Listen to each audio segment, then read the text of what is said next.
Welcome to the Cake Therapy Podcast, a slice of joy and healing with your host, Dr. Altricia Foster. This is a heartwarming and uplifting space that celebrates the transformative power of baking therapy. The conversations will be a delightful blend of inspirational stories, expert insights, and practical baking tips.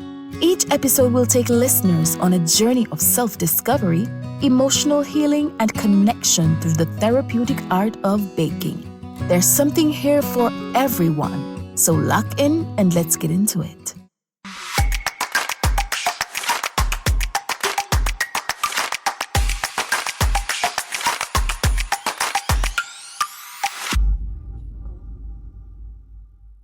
Hi, everyone.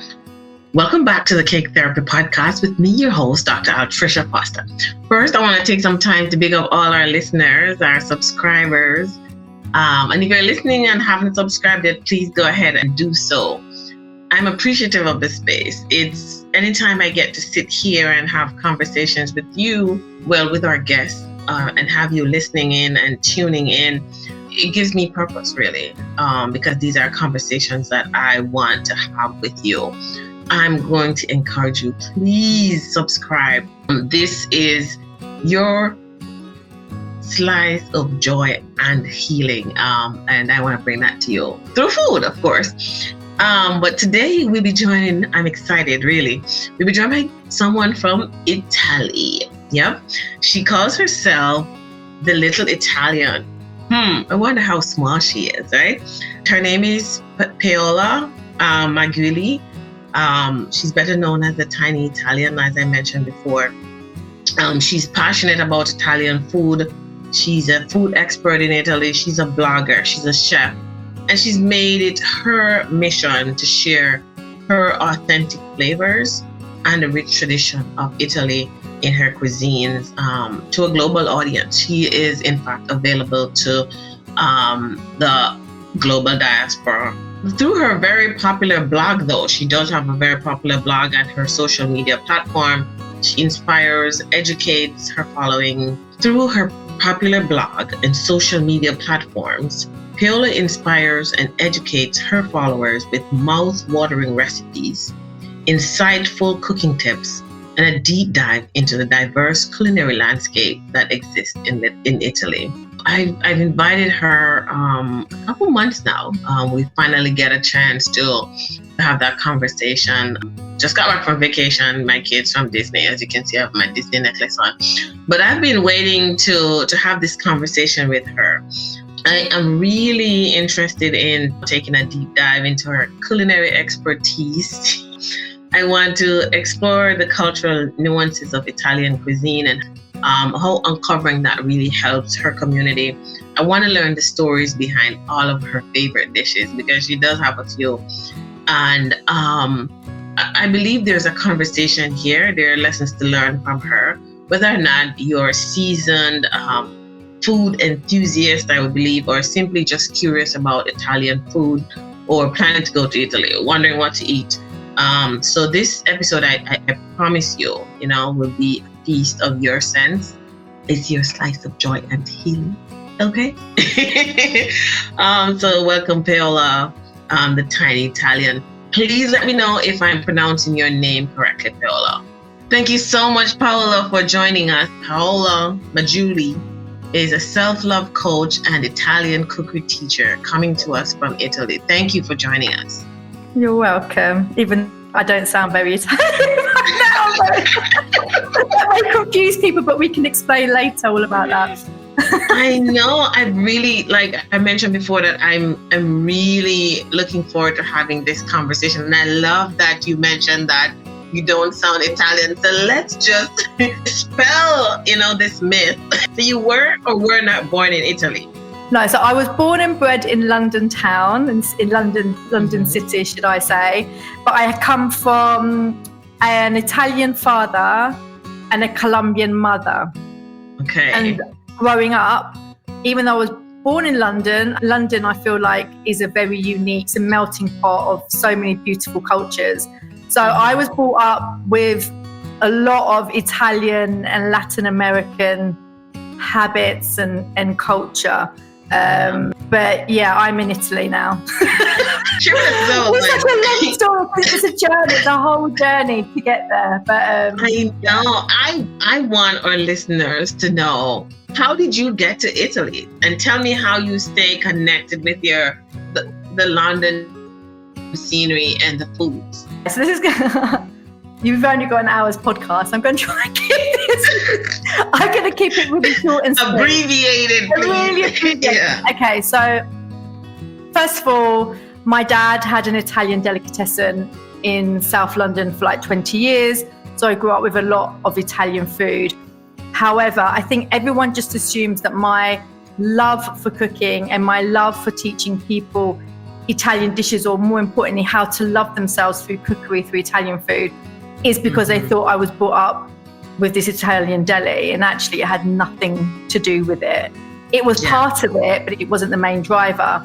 So for me, actually, I started a career 20 years ago. I started a career in fashion.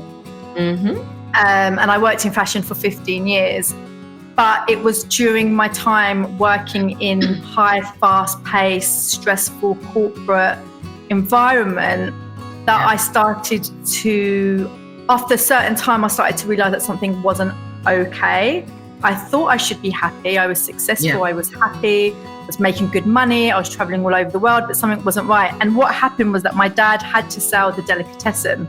And for whatever reason you want to call it, I had this like knee-jerk reaction, because I thought, okay, this delicatessen that I've had for 20 years and I've hardly paid any attention to. I used to hate working in it. My dad would ask us to work there. I used to hate it. I used to think it was like beyond me. Like, I feel really ashamed to say that now, but I was like, I'm not working in a deli. I'm like, fine. But I wasn't, looking back, I wasn't a happy person. I thought I had to be happy. Anyway, the deli sold. I then had this knee-jerk reaction to want to hold on to my roots. Like, it was like, it's like this subconscious thing of like, the deli was like losing part of me without me actually wanting to be part of it. It was a very surreal situation, because for me, cooking before wasn't that much of an interest. I loved food, but cooking was like, I don't have time to cook, right? I'm too, again, people like me, fashion, we don't have time to cook. That was my whole mentality. Anyway, I started to just like cook some of my favorite recipes that I remember enjoying when I used to go to holiday Italy every summer. I used to like enjoy all my family's food. So I started to teach myself a few things. The first meal I remember that I made was how to make a very simple spaghetti and pomodoro sauce, so like a tomato sauce. And I was a bit like, I remember eating my nonnas back in Italy, and I made this sauce. I found a recipe and I followed it to the T. And I remember just thinking like, oh, sure, this isn't going to, straight away the negative self-talk, right? This isn't going to turn out right. It's simple, like I haven't got this right. And then I eventually sat down and ate it, and I was like, oh, this is good. Yeah. It's really good. It's almost like you were paying attention all this time when you thought you were not, because you were so into your high fashion. Yeah, like it was, that moment was pivotal. I always say that moment in the kitchen massively changed the trajectory of my life, because it wasn't the pasta or the tomato sauce that made the change. It was the fact that I had chosen to do something for myself that would make me happy. Yeah. Like, it gets quite deep. Like, and then I start to reflect on my 15 years before that. And then I started to realize that actually it was the first time in a long time that I was prioritizing myself and my needs just by cooking this dish. It didn't happen straight away, but that trajectory happened when I made that meal and I sat down and I went, oh my God, this is so delicious. And then this sense of like proudness and empowerment, going, oh, like I can do this. Like, it's not that hard. It's actually really good. And I feel really good about myself. Anyway, that carried on for a few months. It didn't really get much deeper, but again, it gave me a lot of, spending all that time in the kitchen gave me time to disconnect from work and actually think about my past and how I had been treating myself.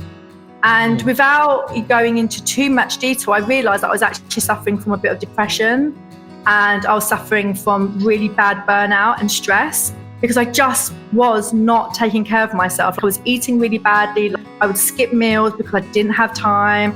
I would buy takeout because it was the easiest thing to do.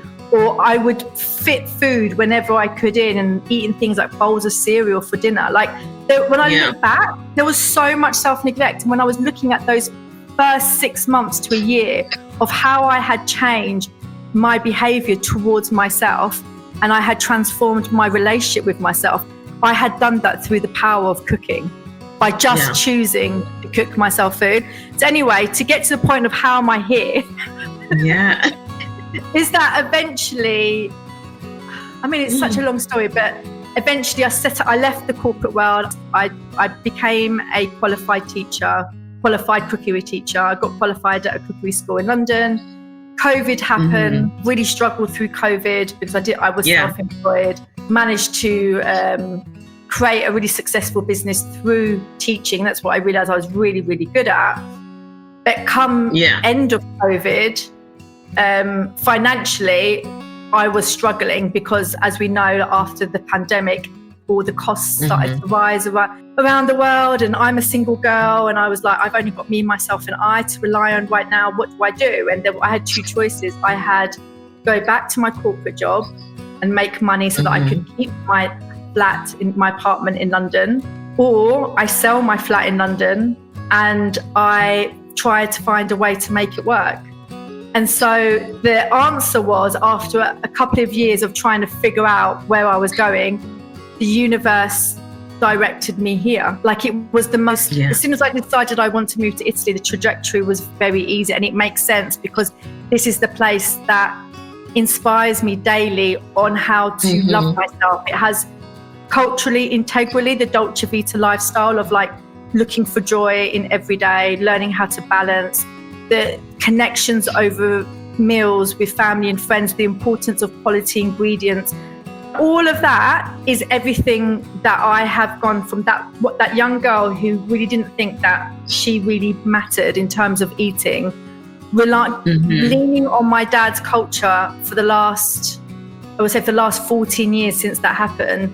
It made sense for me to be in the country where it taught me so much. So then when I go back to the UK, I can teach them everything that I've learned from here, because being a London girl, just because I live in Italy, I understand exactly what works in Italy and what can work in the UK.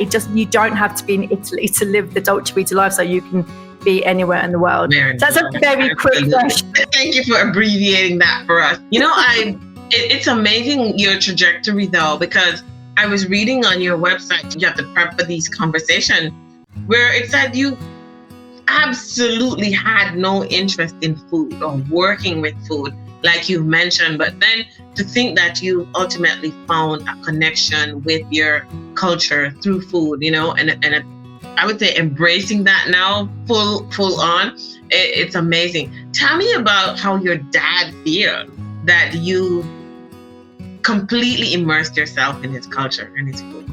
I don't know. Do you know what? When I decided to leave my job, my parents were both very, very supportive. Yeah. Because they were like, at first, I think they were scared, as I think their generation would be, right? But for them to understand that for me, I am channeling a love for a way of living that is through their culture. They both, because my mum spends a lot of time in Italy too, I think they're both very much like, wow. And like, I feel like they've seen me change a lot. And I'm still on my journey now. Like, I haven't fully, we never complete the journey. You never complete it, do you really? But like for them, I think to see someone who, you know, like you said, I had no interest now. And they say to me, one of the things they always say is like, they're really proud of like how passionately I can talk about it without even second guessing. It just comes out of you so easily. You never have to really check what you're saying or think about what you're saying. It's so in you. I feel like I think after like a few months after quitting my job, they're like, they could see that this was exactly what I was meant to do, because it came so easy to me, and it's getting easier. But yeah, I mean, I used to always say, I'm a London girl. I'm never going to leave London. Like, this is my home for life. Like, this is where I'm going to be to the end of my day. And then now I'm like, yeah, I've moved to Italy now. But I do go back. So I don't live here full time. I live here for 6 months of the year. So it's like 6 months in Italy, 6 months in London. Because like my job is to help people in the UK primarily. And so I can't be here all the time. I have to go back for work and actually show people how you can implement it. Because there's one way for me to show them through social media, through marketing, like how to live like this in Italy. But the real work is then showing people how you can actually implement it in the UK. But I'm here for the sort of inspiration. Yeah, I absolutely love that. It sounds like me being, I tell everyone, I'm a Jamaican girl, but I live here in cold Minnesota, right? But I have to constantly take my turn in going home to try and make a difference sometimes. So you spent 15 years in this high fashion, artsy fashion district. Finding peace in culinary, how was that impact? How was being in the fashion, your experience in the fashion industry influence what you are doing now? Do you find any influence there? I mean, I have to admit, one thing in terms of like being really passionate and resilient, when I was really passionate about fashion, I was really like, when I give something, I give everything. Like, so I think, and seeing how successful you can be, like when you really believe something, like I feel like hard work does pay off, but I also think it's not just hard work. If you don't believe in it, it doesn't work. You have to really believe in it and put the work in for things to be able to move forward. I think those are the two main things, like being resilient and just like, it's so easy. And I think this also reflects how people think about themselves. When people try something, it doesn't work straight away, people just give up. They're just like, it doesn't work for me, it's not meant for me. And I think resilience is something that is so powerful in people, and it's one of the things that I love to teach people in terms of self-love. Things don't always have to be perfect. Things don't always have to be linear. Things don't have to always feel easy.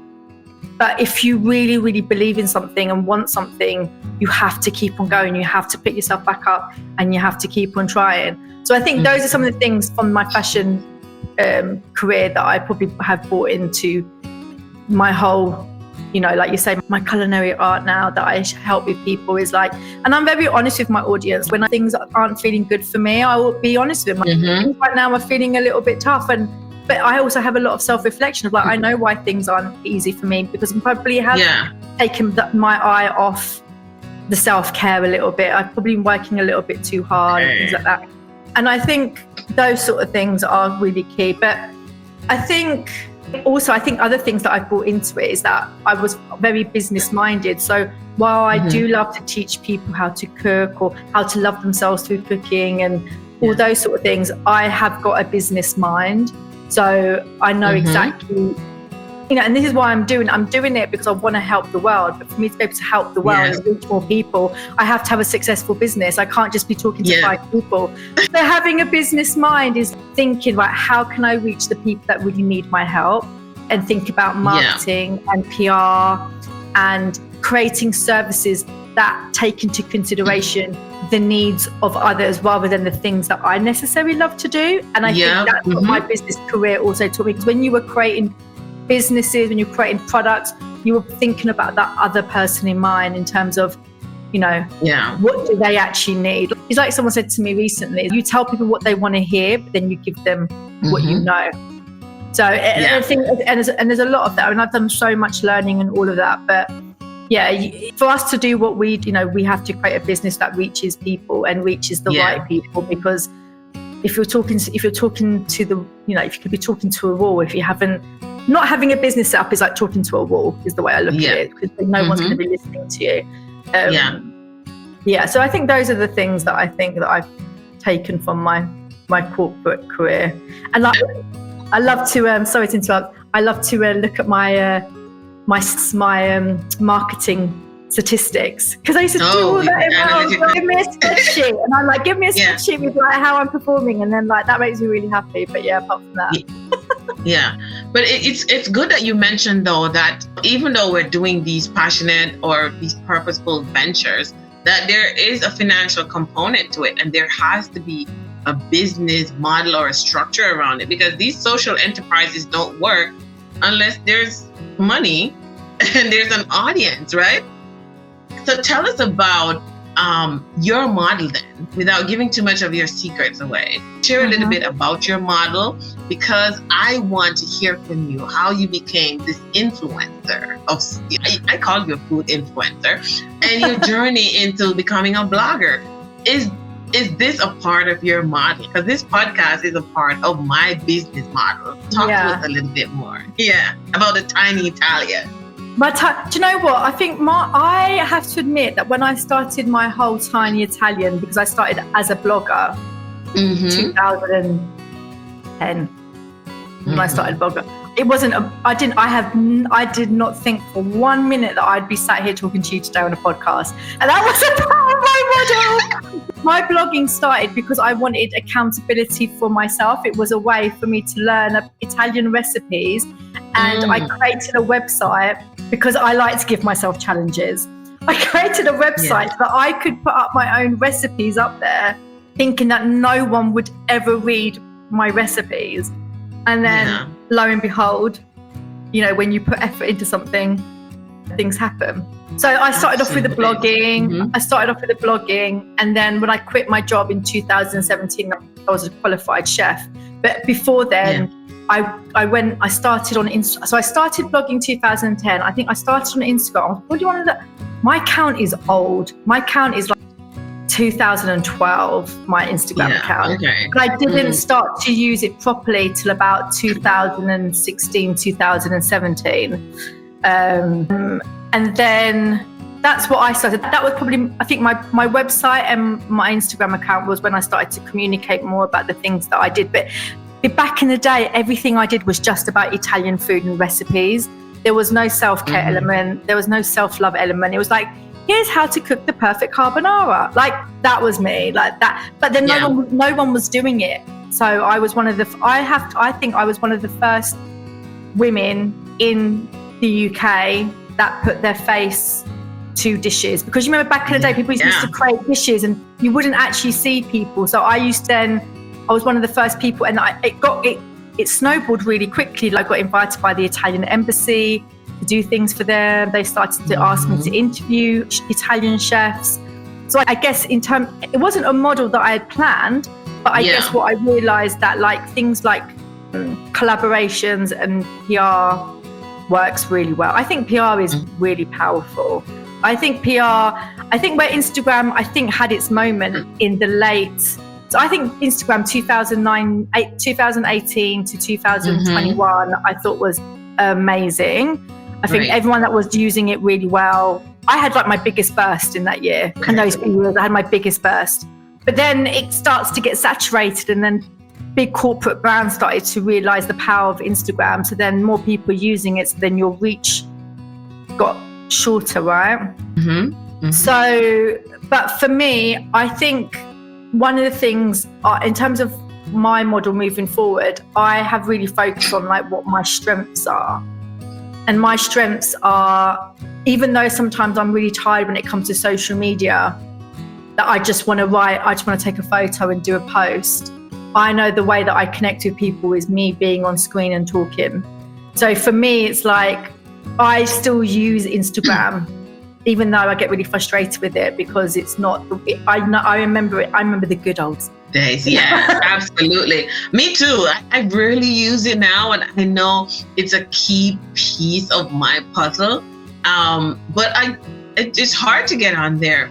Tell me a little bit more about your views. You've mentioned that there's PR is important. Yeah.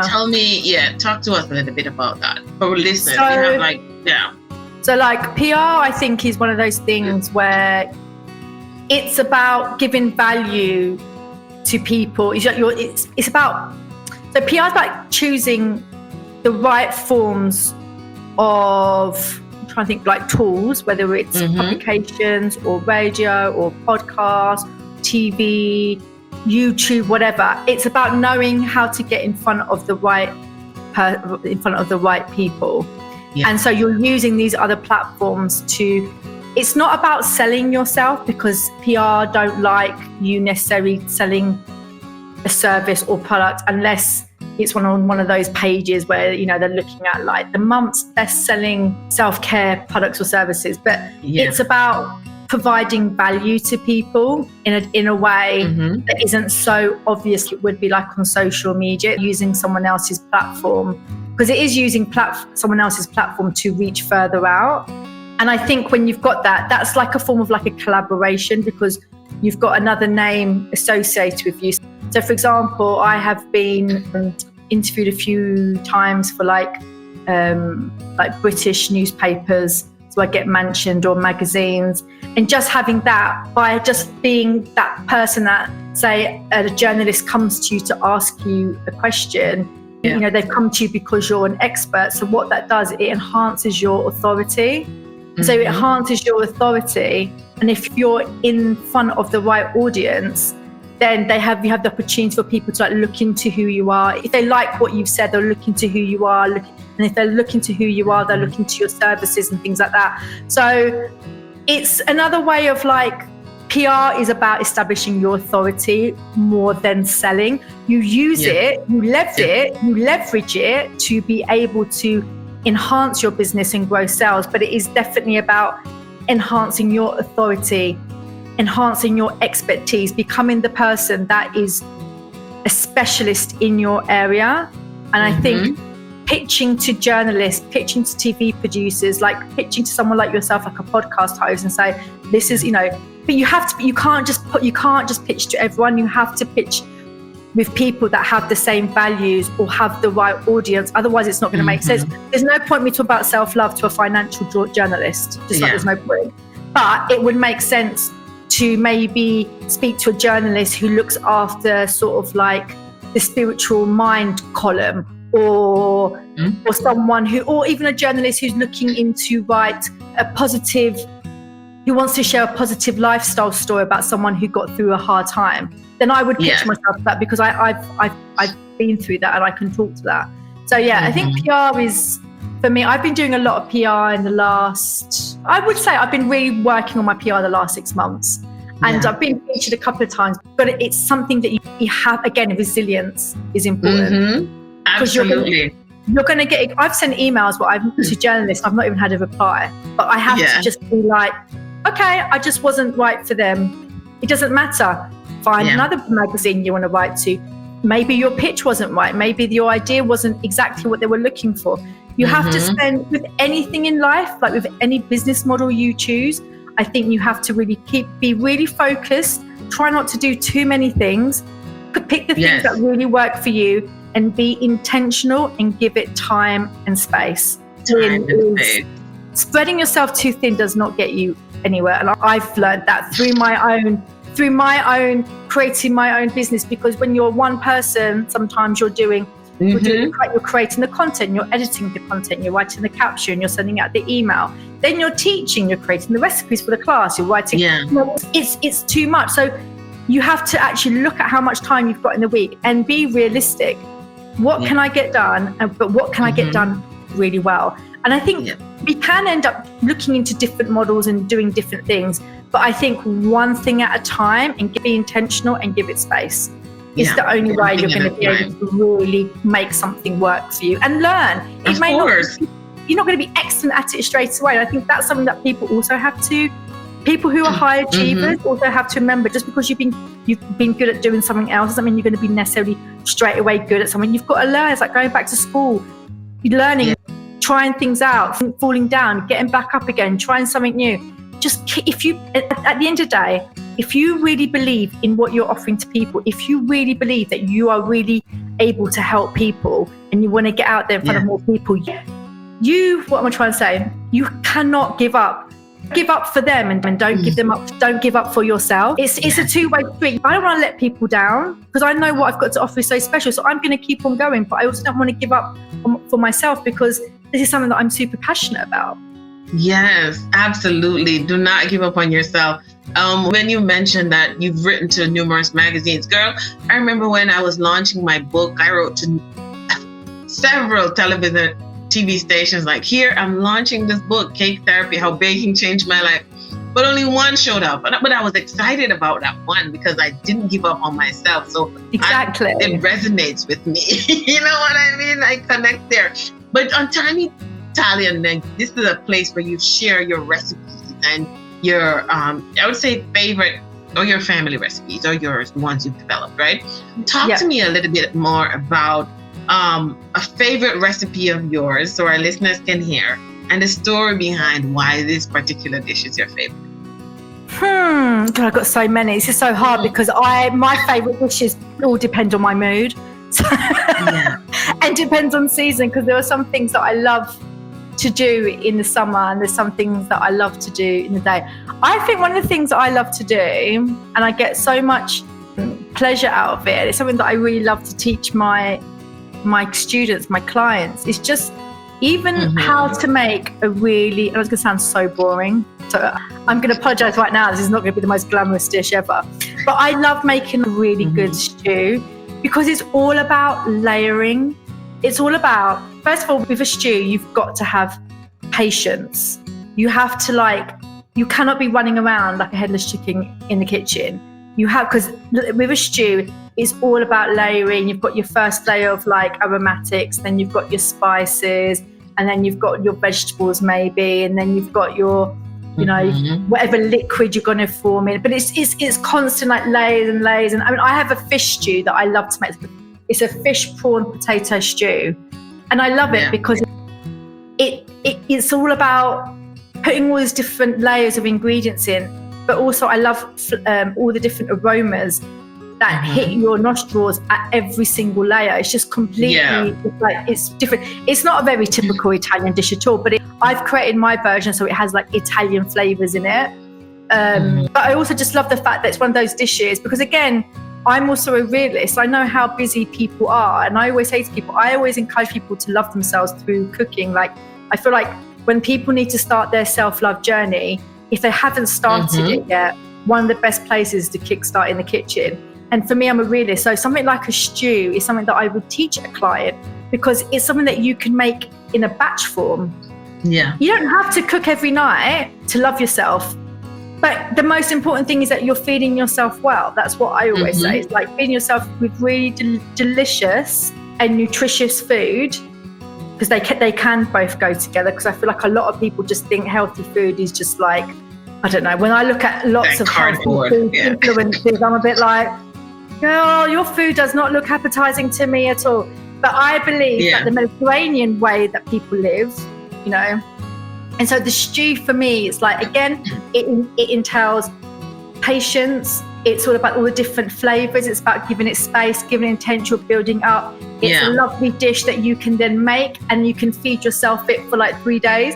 I've had people say to me, but aren't you bored of eating the same thing 3 days in a row? And I'm like, if it's delicious and it makes me happy, why am I not going to want to eat it 3 days in a row? And if it's helping me because I'm having a really busy week, that's the way of loving myself. Do you know what I mean? So I think for me, it's not always just the recipe. It's about how that recipe is going to help me to love myself in the week. For me, this, and I don't know if anyone else thinks the way that I do when it comes to cooking sometimes, but I'm thinking ahead. I went today to the butcher's and I got some chicken breasts, and I'm like, he gave me loads. I mean, I took the eye off the ball. I should have just told him to I didn't realize how much he was giving me. But instead of going, oh no, I've got chicken breast for the whole week, I'm like, okay, what can I make with this chicken breast? What are 2-3 things I can make out of it?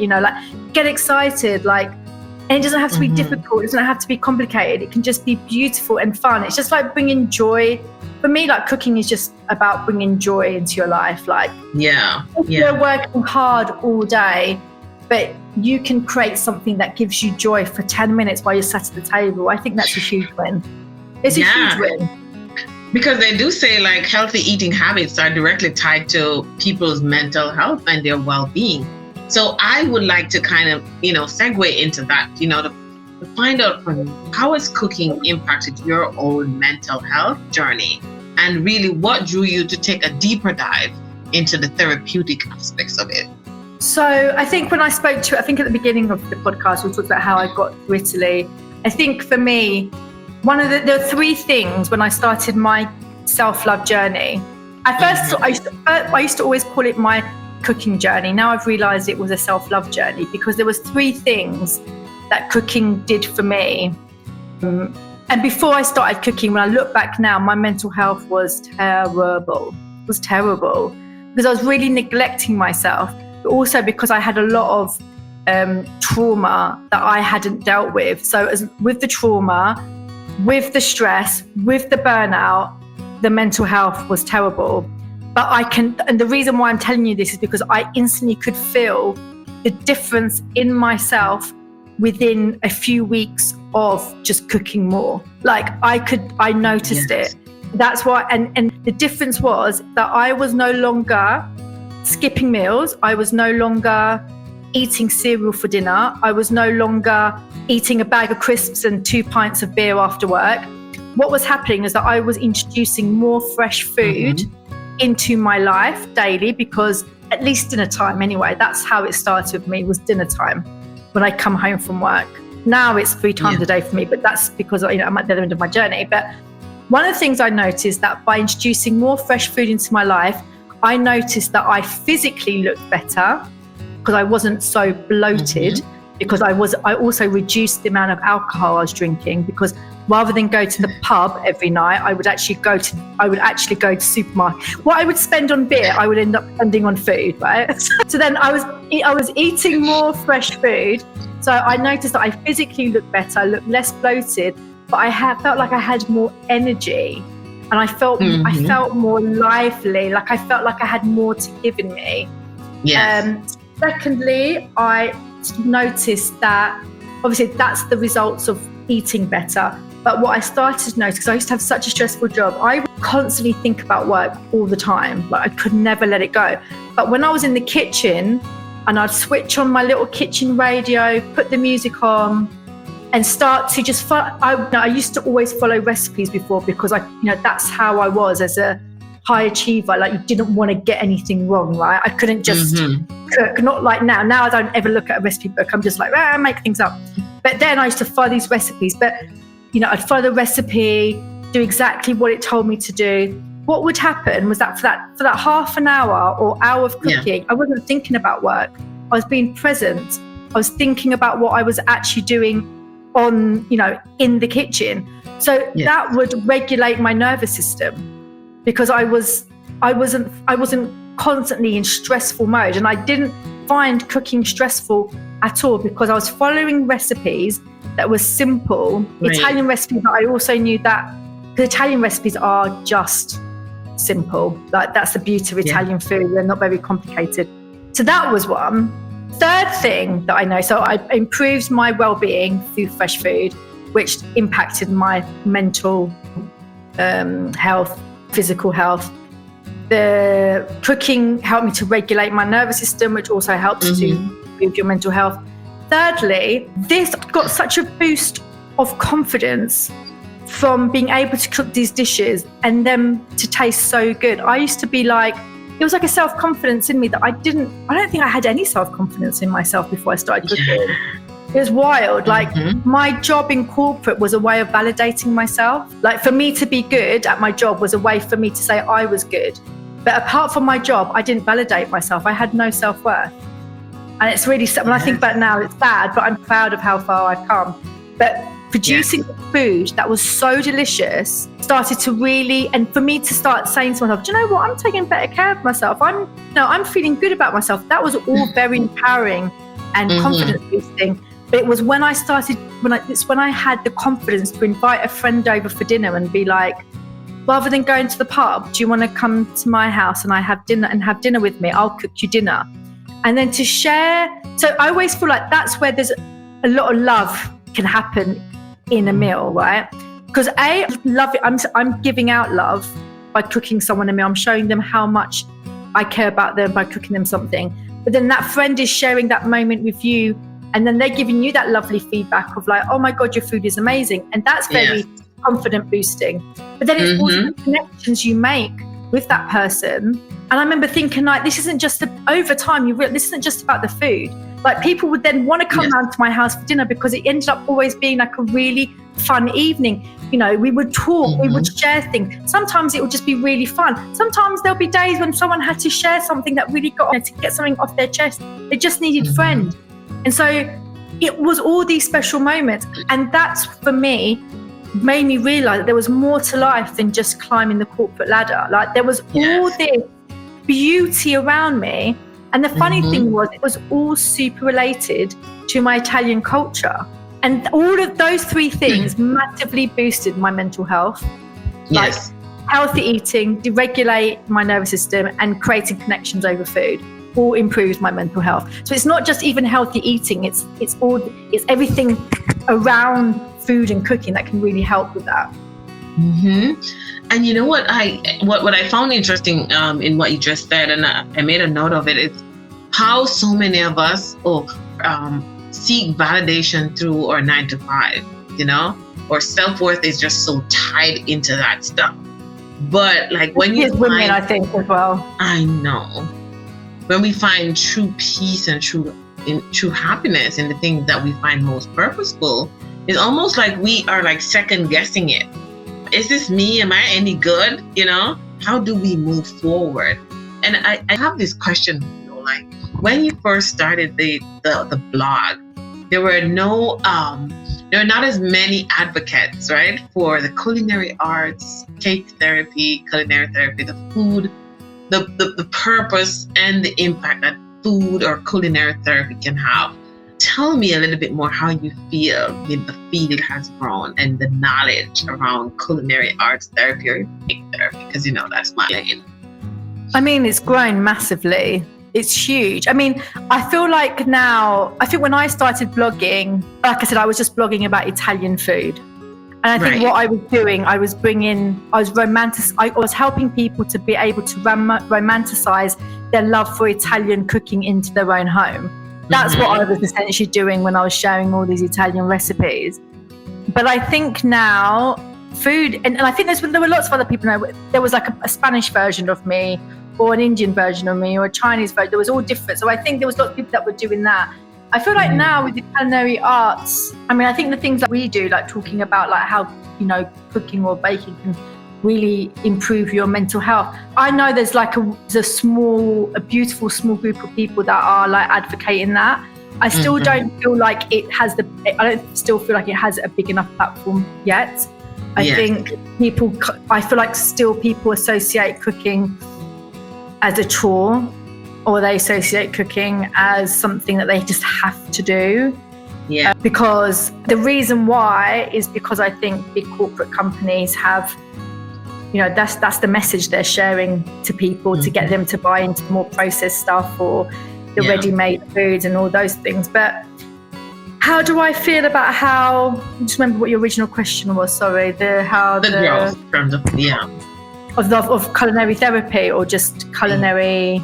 I mean, I think it's slowly getting there, only because I also think things like the wellness world has really opened up in the last few years. I mean, when I think about my journey, about when I used to not take care of myself, I don't blame myself. I used to blame myself, but I don't blame myself anymore. The reason why I don't blame myself is because back in the day, no one used to talk about wellness or self-care or anything like that. And I think since the pandemic, we really have. I think there's a whole new world that's opened up. So I feel like from where it was to when I started blogging, so like now, it's definitely grown. It's much more out there in the space, but is it got a big enough platform? I don't think it's got a big enough platform yet, but I think that's because, like I said, I think there are big powers, should I say, not bigger powers. There are big powers out there that are basically sending out this subliminal message to lots of busy people to let them know that they don't need to worry about cooking because they have the solution. And actually, I feel like it's dangerous, because actually the cooking is the one thing that everyone around the world can actually connect with. And it's the one thing that you can actually do every day. And I say to people, it's not about if you cook and you find it a chore, and if you want to cook but you want it to be self-care, it doesn't mean that you're spending any more time in the kitchen than when you're cooking as a chore. It's this. You have to change this, and you have to cook with this. You have to change your mindset, and you have to cook with your heart. that means that if you spend those 20 minutes, rather than begrudging it or the negative self-talk or moaning, but actually go, oh, these are now my 20 minutes just to relax, then I think it could really help people. But like I say, like, there's so much more work to be done. There's a lot of work to be done.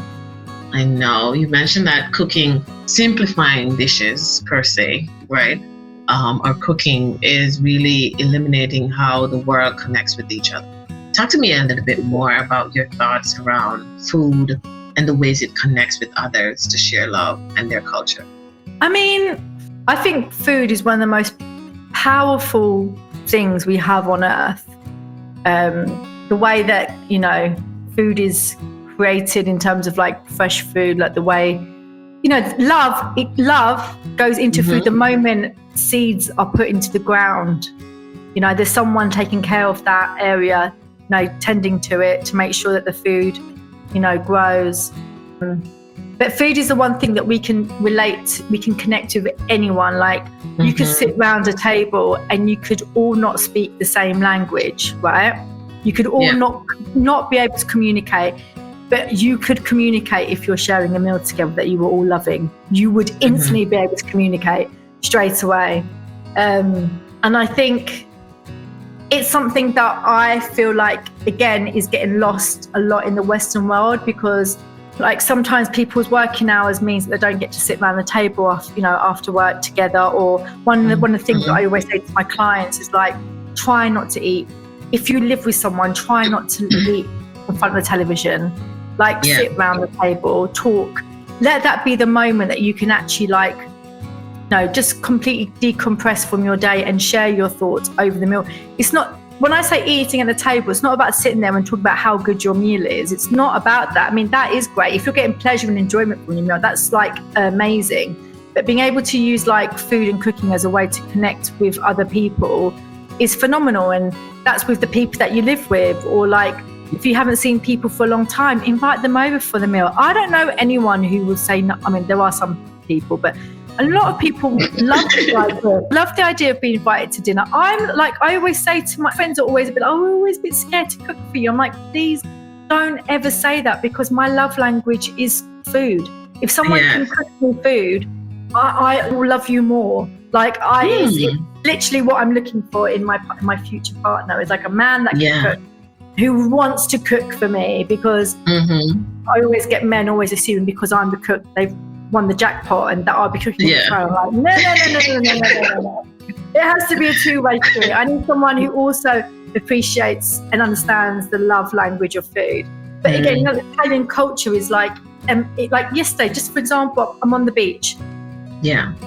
I had lunch by myself at this lovely restaurant, but I went down after lunch and I was surrounded by these families that had obviously brought their own homemade pasta bakes, and they were all sitting around, their sun loungers and just sitting there eating and talking. And I was just like, even then I was a bit like, God, it's just, the effort that had gone in to like make that food to take to the beach, for then everyone to enjoy. So it was like they're still having that sitting around the table moment, but they're all sat in their swimsuits on sun loungers.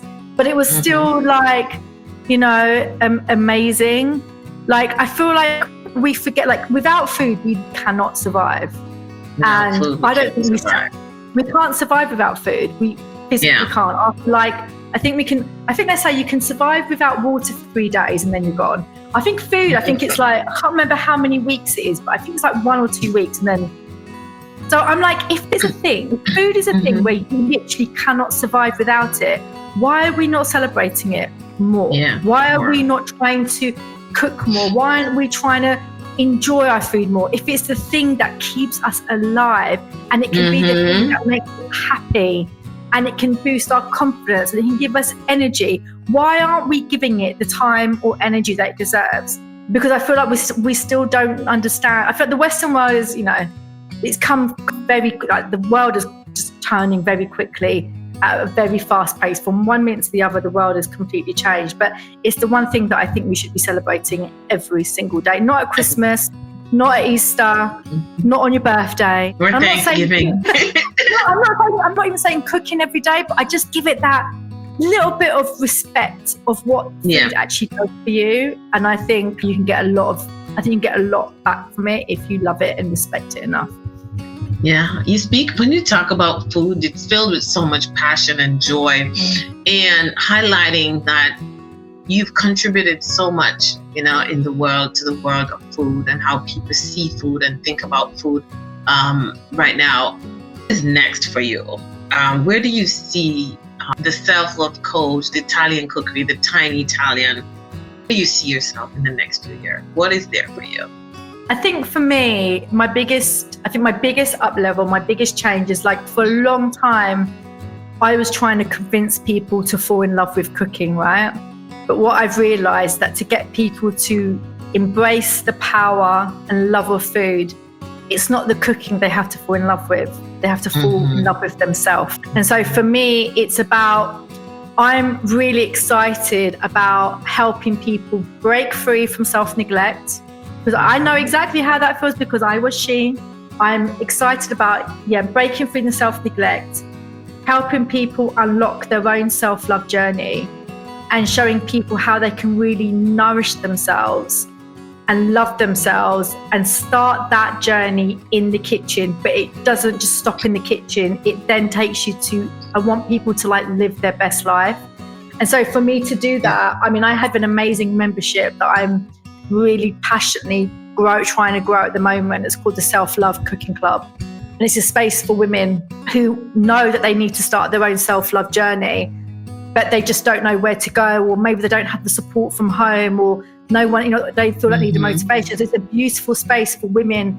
It's a beautiful community where every woman in there who has decided to join is because they've said, I'm worth the time to make the time for. And within that community, I teach them how to cook, these beautiful, easy, delicious, healthy meals, Mediterranean, so they're getting the goodness. But those cooking sessions are fun. We play music, we chat, and then I give them a bit of group coaching on their mindsets, their self-love, their self-care. So that's kind of what I've already have. But the next step for me is that I want to start working with women one-to-one, because I've noticed the changes that have been happening for the women inside my community. But I think it would be even more powerful if I was able to really work, because I know that not everyone, again, some people are introverts, some people are extroverts, some people joining a community, even though I love the idea of the community and the community, people in the community love the community, but I also feel like I'm cutting off people that probably just would love some one-to-one and someone in where because I feel like we do chat and some people do open up, but they know it's a safe space. But maybe working with women that want to talk about, who really want to open up about where their lack of self-love comes from and help them. But, I want to show them that they can start loving themselves through cooking. So treating them how to be self-compassionate through cooking, how to learn to be okay, to not be perfect, to learn to show gratitude, but show that all through the kitchen. So that's what my one-to-one, that's my next thing, my one-to-one program is my next big thing. And I'm going to be offering, the idea is that I'll be offering women to work for me online. But if people wanted to actually experience it in Italy, they can come and have the actual, have that program. But obviously it'll be rather than 12 weeks, we can do it, cram it into a nice long weekend and, help them that way. That's my next big thing. And then I do really want to write a book about my methodology because I think my methodology is really unique because I don't think I think when people think about healthy eating and wellness and taking care of yourself, everyone just always, I close my eyes, I just see these really skinny blonde girls eating quinoa and avocados, right? That's what I see. I actually want to show women that you can be healthy and look and be anything. You don't have to be a certain size or a certain color or anything. I want everyone to know that you can just be beautiful as you are. Just feed yourself goodness and you will start to feel better. It's not about your shape or whether you're starving yourself or you're eating quinoa. No, it's just focus. I've got a thing about quinoa. Quinoa is the only thing I don't enjoy, right? I just do not enjoy quinoa. someone listens to this podcast and I get hated from the quinoa lovers. I'm just a bit like, I think we need to represent healthy women in a whole. We need to erase what that vision has been for a long time. Yes. And tell women that it's not about what you look like, it's about this. When you finally love yourself, when you truly understand the queen that you are so friggin' powerful. So forget about trying to get into that bikini that you've been trying for the last 3 years. No, it doesn't matter. If you feel good, that's all that matters. And I feel like starting to eat well, regulate your nervous system, boost your self-confidence in the kitchen is the perfect place to start your self-love journey, especially if you're someone who neglects your everyday. And I know for a fact, busy people, I know one of their main problems is that they really struggle with eating well regularly because they don't have time. But it's the one place that you can really start your own self-love and self-care journeys in the kitchen. Man, we leave it there. I ain't got nothing else to you, lady. I ain't got nothing else to you. We're going to leave it at quinoa and avocado today. I love avocados though. I love avocado. Just got to think about quinoa. I hate quinoa. But she does not love quinoa. Paola, thank you so much for joining us. And I hope that really our listeners will feel the passion you have for your food. I know they'll learn, how to become entrepreneurs in their own right. From hearing you speak and talking about having a business model, having a purpose, having passion, and putting in the work. I hope that this conversation I hope that you enjoyed our conversation today. I loved it. Thanks for having me. So before we hop off though, I want you to share with our listeners where they can find you. Oh yeah, of course, yeah. First, the easy place to find me if you're on Instagram is just go and follow me at The Tiny Italian. You'll find me there. There's a lot of self-love talks and recipes now and again. That's where I feel like that's the place where you can really connect with me and really see what it is that I'm talking about when it comes to self-love and kickstarting that journey in your own kitchen. I also have a website, again, just using the same handle, thetinyitalian.com.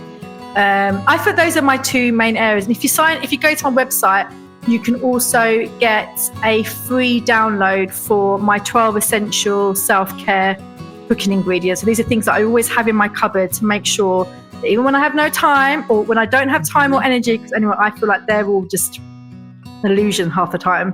When you don't have time and energy, if you've got these 12 ingredients in your cupboard, then you are basically have everything that you need to help you create something delicious and healthy and simple. Right.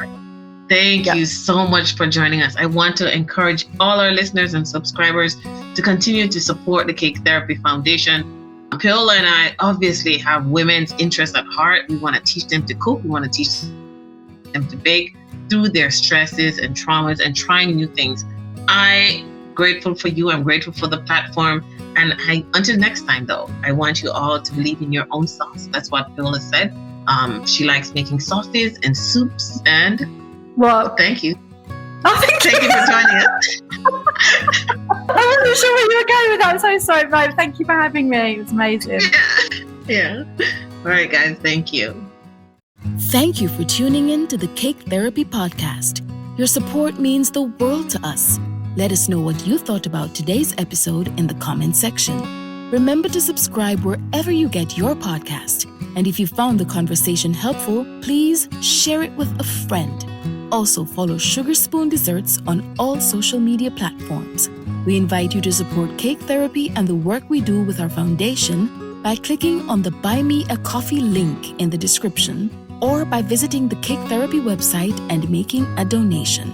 All your support will go towards the Cake Therapy Foundation and the work we are doing to help women and girls. Thanks again for tuning in, and we'll catch you on the next episode.